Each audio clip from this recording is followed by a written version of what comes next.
Another consideration is human rights. All human beings born anywhere in the world have rights or should have rights. And there are implications of the population composition.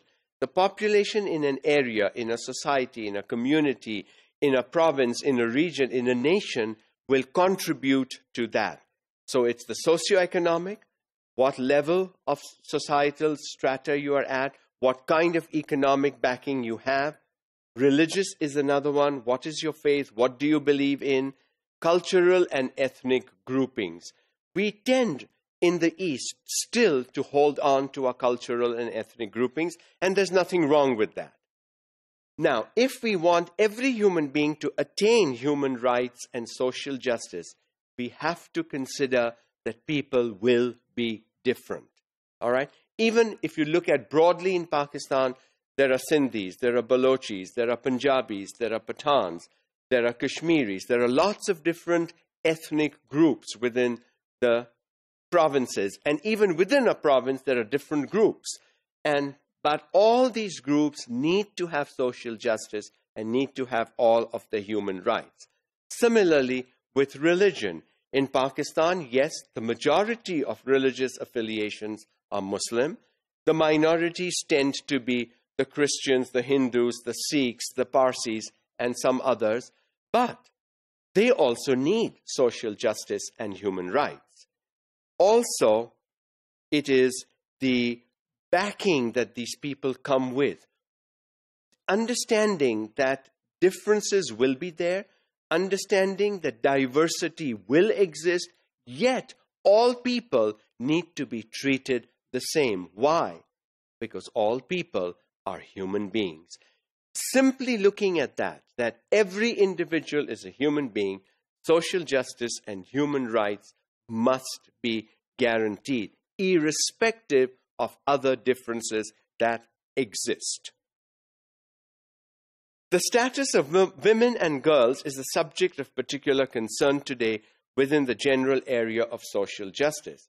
Not just in the developing and underdeveloped world, but this still is an issue even in the developed world. So, are we willing to give our girls and our women the human rights, the social justice they deserve? It is not just for the men, it's not just for human population, and no religion says to disrespect the female population of the community, society, nation, or area. And therefore, it's important that we look at what we are doing for our girls. If they receive an education, imagine an educated mother versus only an educated father. When you educate a man, you educate an individual. When you educate a woman, you educate a family, you educate a nation. It's critical. In the World Population Plan of Action, women's rights are recognized in the following manner.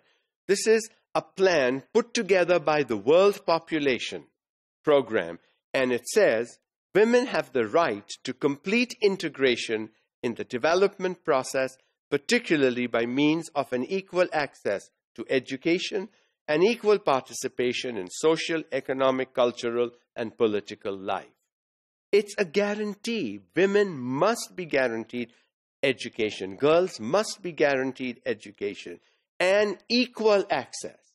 If 2 women and 2 men apply for a job, if the woman is better, that's the person who needs to get the job, not one of the men, just because they are men. And so equity becomes an issue. It is important to consider equal access, equal opportunity, equal chances. Keep them at par. Let them come together with men and stand at par. Women will prove that they, in many ways, can be better than men at many different things that society needs out of them.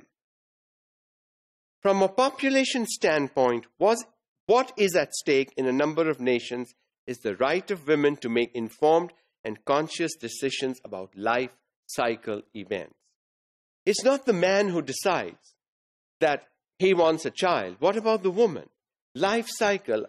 You have 1 child this year. When do you want your second child? Not the next year. Hopefully you want 2-3 years gap, a break.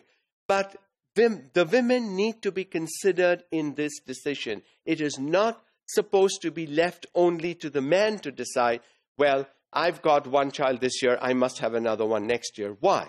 What are you going to do? How are you going to provide for these children of yours? It's no sense producing children if you can't provide them food, shelter, clothing, education. Children come with a cost. There is a price tag to raising children, and young people need to understand that before it is too late.